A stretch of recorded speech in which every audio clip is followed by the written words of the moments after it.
Genocidal melted against unarmed civilians.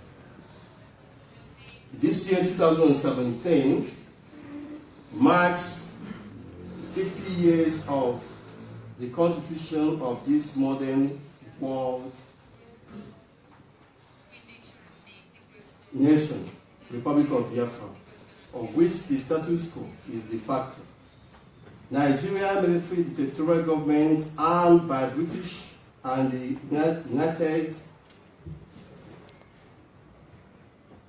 Union of Soviet Socialist Republic, the then USSR, in prayer of the natural resources of Biafra and the collaboration of the North African Muslim Brotherhood in the initial upsurge of Islamic jihadism. Of course, they are culprits to the first silenced terrible genocide in Africa, second to the World War II Holocaust. The emergence of the new Biafran leadership,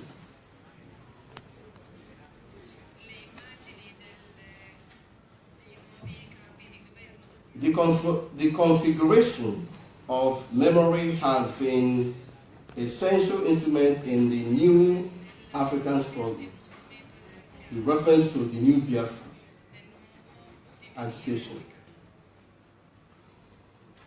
Equally important has been the cruel and pitiful experience evidence from the stories of heroes past and veterans, both on the Biafran and Nigerian side. Biafran veterans overwhelmingly are confirming that Biafra restoration is highly achievable and a must as IPOB in the people of Biafra moves to hold her flag high.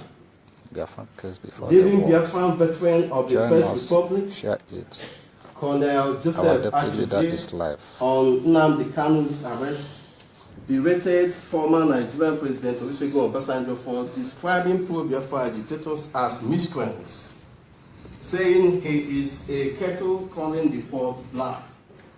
For obvious reason, the past Nigerian leaders and even the present are hypocrites who are constant violators of human rights. But of course, the world is saying, and we are here to say the way it is. Present Biafran generation has not only been victims to Nigerian acts of violence and injustice, but also to other aberrations of human nature. Deliberate environmental disaster of the Biafran territory. Often, people of goodwill has never been indifferent to this troubling reality. It is a duty to continue interrogating ourselves on certain human absurdities and barbarities that have been happening around us, and let it be known mostly with the new social media. Biafrans, like many others, have passion on education and feel good to be re-educated on their capacity of thinking reasonably. Population education has been seen as the only way to be saved from the threatening abyss. It is evident that an acclaimed educator, an educated leader for the Republic of Biafra restoration has emerged.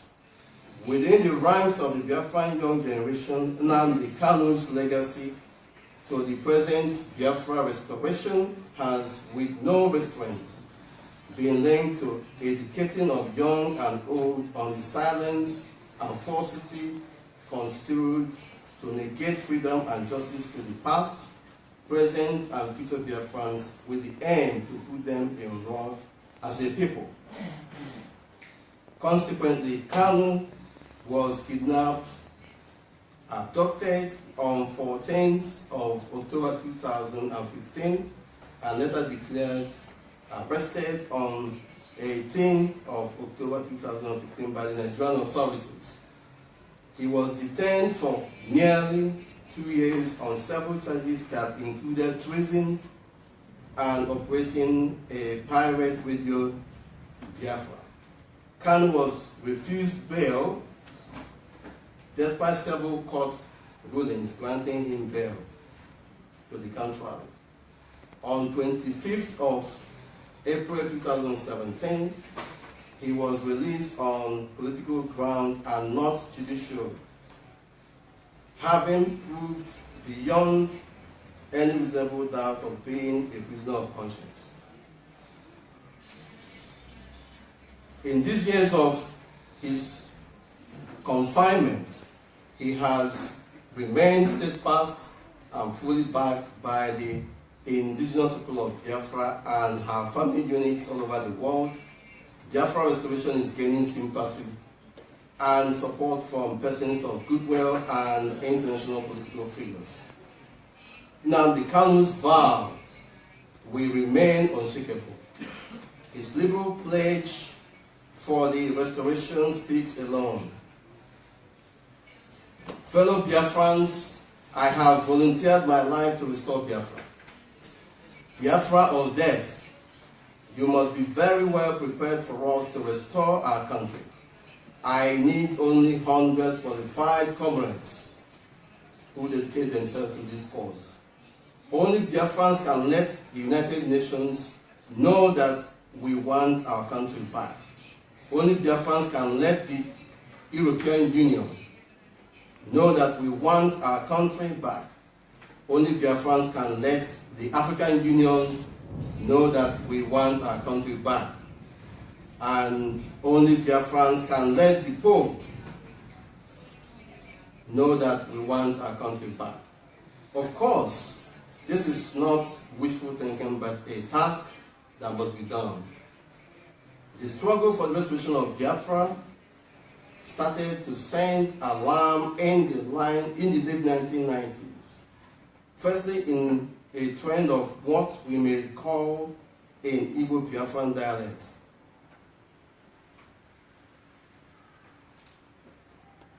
Odike, survivor of the fittest.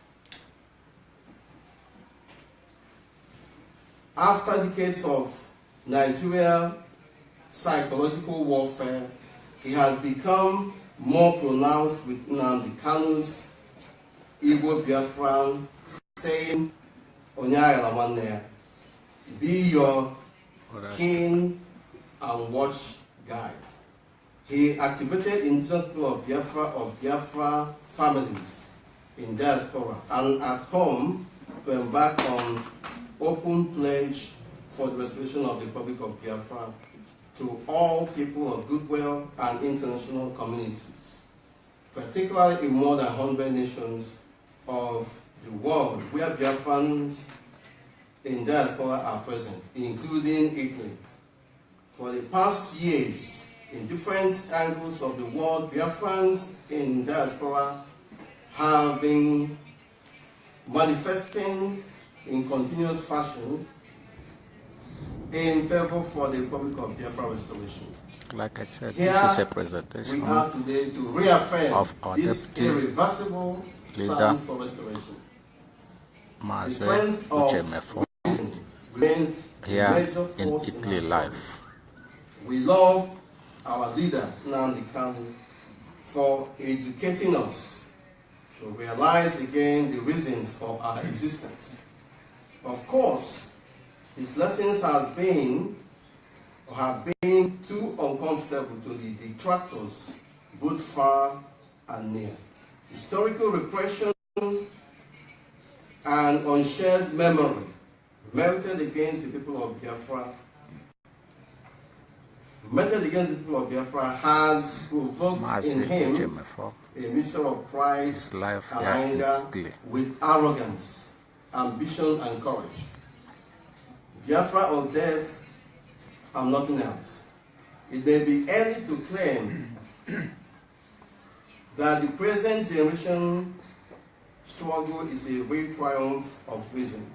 The indigenous people of Biafra leader and director of Radio Biafra, Nnamdi Kanu, reasons on Biafra with descriptive and singing words, often moderating it with laser, chromatic, frayed shades. that focus on the truth. With unaltered seriousness, he uses irregular phrase that becomes broad and regularized. With acute intellectual reasoning, he leverages issues in question on the restoration of the Republic of Biafra. Nnamdi Kanu is making his point as the restoration is more closer than ever. In essence, it is a clear reason for value. He is now being considered as the pathfinder of Nigerian falsehood. He has won with IPOB families around the world to restore Biafra nation from a Nigerian dissonance. The evidence is energized in the ongoing call for a referendum that he has tabled and posits in a politically negotiable atmosphere so as to reaffirm democratic space and voice in honor of our heroes past and the survival of our present and future generation. It shall never be in vain the acts of all who have, until present, sacrificed their lives and the living who have vowed and are happy to be part of the decisions and actions towards the restoration of the Republic of Biafra.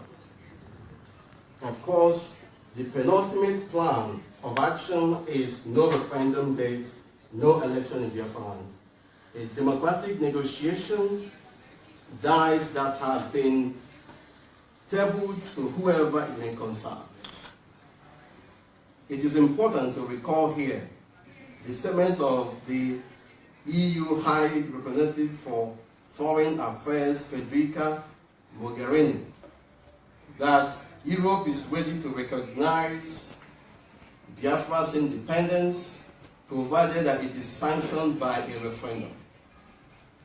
De facto state of Biafra remains the status quo, while Biafra young generation has resolved to restore the de jure status.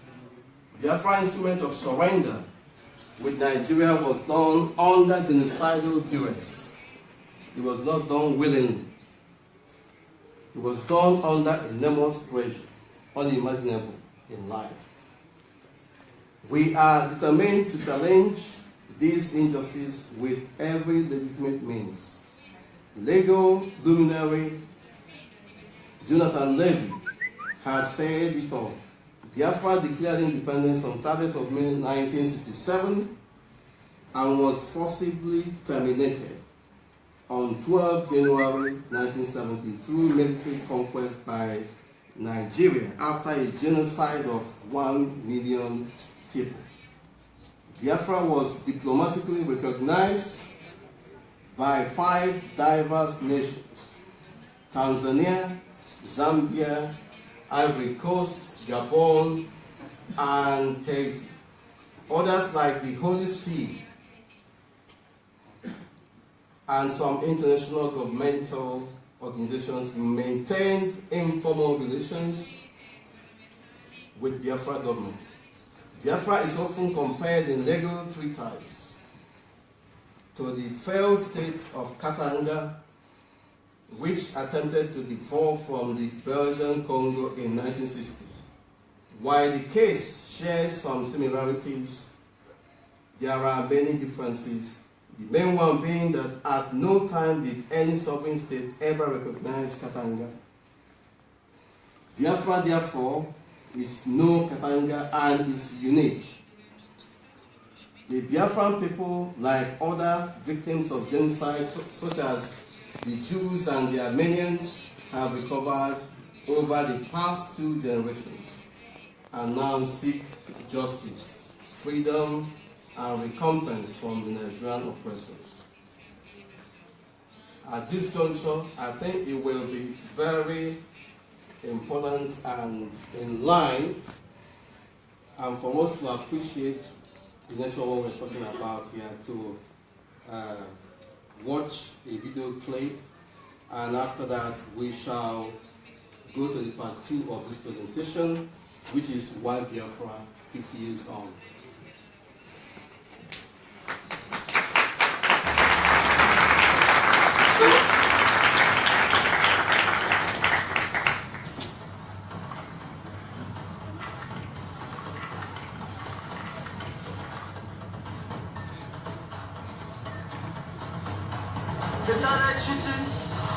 killing our brothers. Over 10 of them were lying dead there.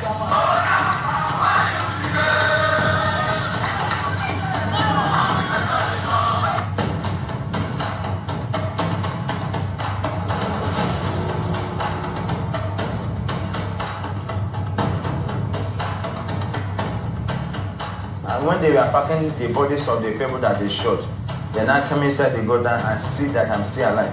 He began to pour me a seed. He wanted to blind my eye, but I turned my face down on that gutter.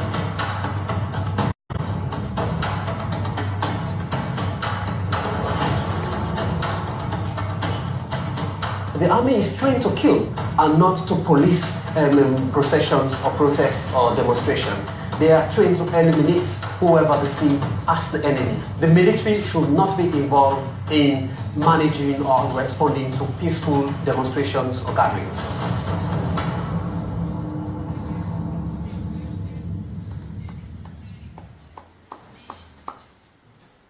Thank you very much. That's it.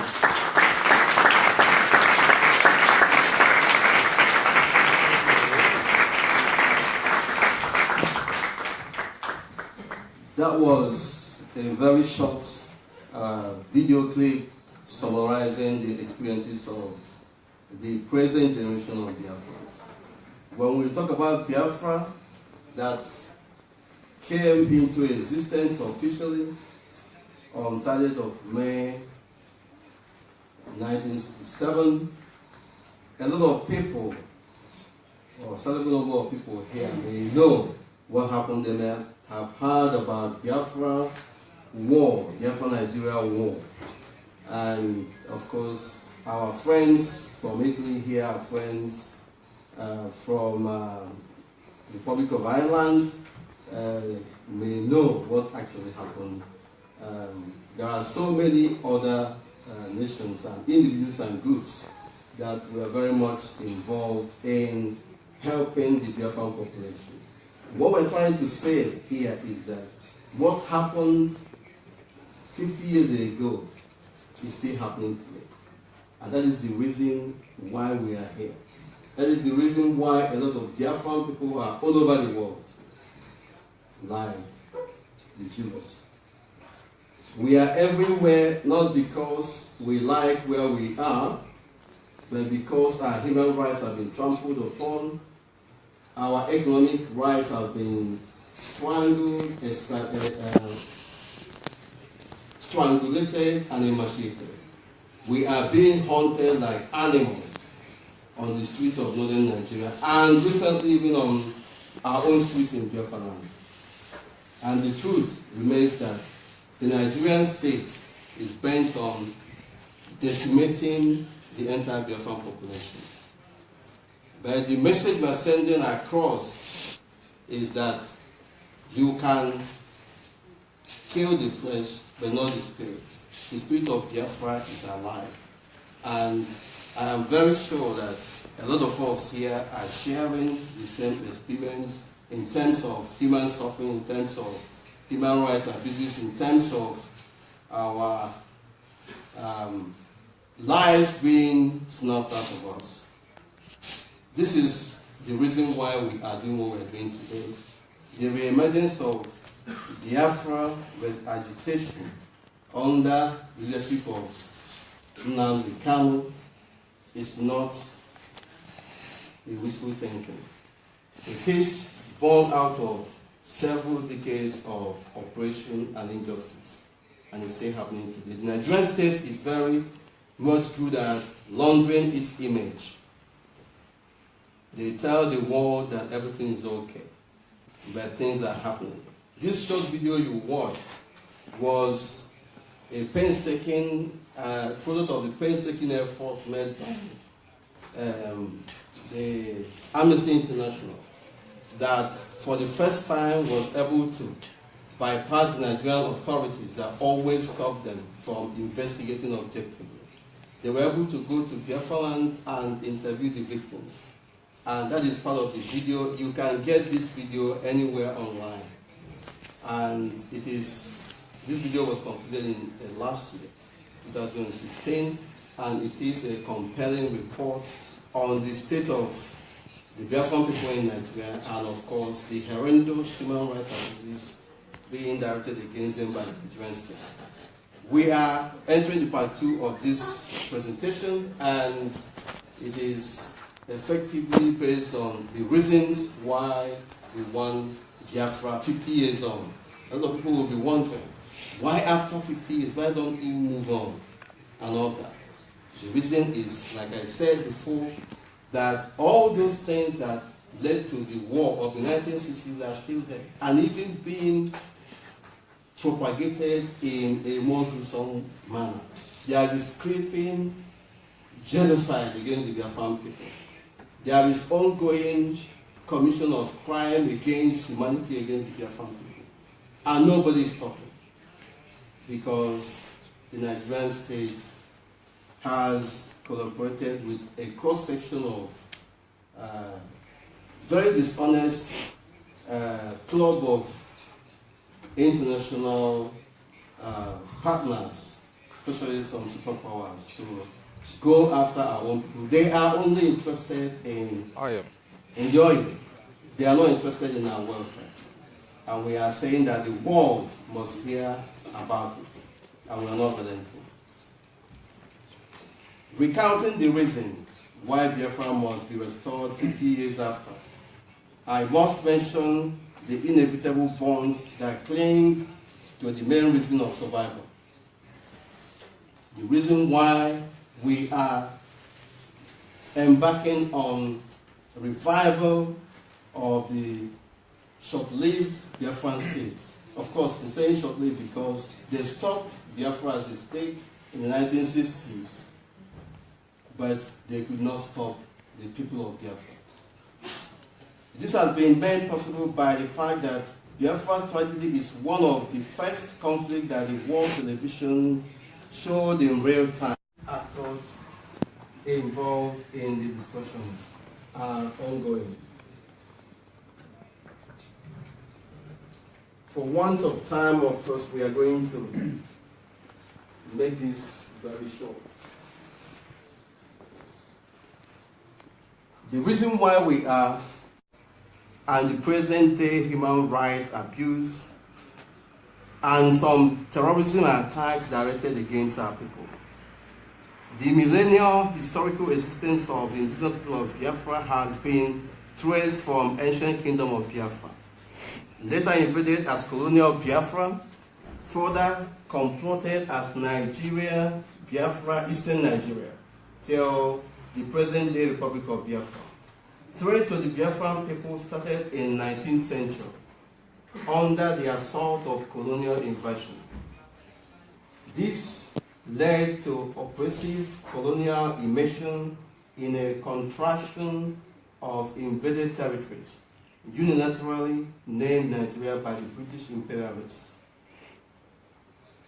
Chukwuemeka Odumegwu Ojukwu, the first head of state of the Republic of Biafra, pinpointed massacre and genocide of innocent Biafran people as the core reason why Biafrans needed to have and defend a homeland for survival.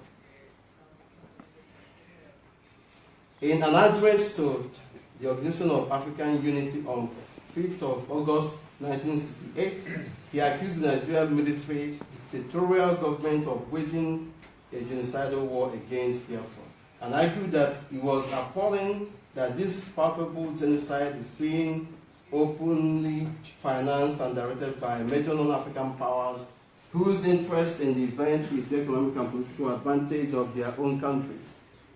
Similar accusations were repeated elsewhere by African statesmen, the Tanzanian President Julius Nyerere, and Senegalese President Leopold Senghor, also labeled the Nigerian policy against Biafran people as genocide. On November 26, 2011, Ojukwu died at the age of 78 years. The British and former USSR complicity in genocide by starvation and supply of arms to slaughter civilian populations still remain an open debate. At the end of 2 years, minute silence during the Remembrance Sunday 1969, in Whitehall, demonstrators shouted, "Remember Biafra." This took place only 50 feet from where the Queen was standing near the cenotaph, with the Duchess of Gloucester, the King of Norway, the Duchess of Kent, the Queen Mother, and Princess Anne, November 1969. These are some of the witnesses that were present during the war, and there are a whole lot of them. We may not be able to read everything here. We have this presentation in hard copy. It can be given to you if you make a request of it. The reason why we are looking for Biafra, one of the reasons is the territory. Biafran territory is under the Nigerian occupation, and Splatism had continually been suppressed and indeed erased from the world map. Her abundant natural resources, arable land, the waters and Atlantic coastal areas are under occupation by the Nigerian state. Until date, our people are under siege.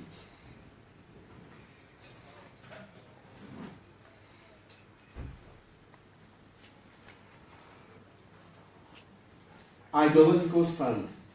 The reason for the restoration of the Republic of Biafra also clings on intellectual positions. Several generations of Biafran and Nigerian writers have been deeply involved in Biafra question. One of the most outspoken has been the 1986 Nobel Prize in Literature, Akiwande Oluwole Wole Soyinka, Babatunde Soyinka, popularly known as Wole Soyinka. His latest declaration is the claim that the unity of Nigeria is non-negotiable is a false statement. The right of the people to determine their future is what is non-negotiable. Don't tell me that Nigeria as it is non-negotiable. Tell me that is fallacy. These are some of the very strong reasons why we are seeking to restore Biafra. What Italy, the Vatican, and the world communities mean to Biafra. Yes, we undoubtedly are looking up to Italy and Vatican.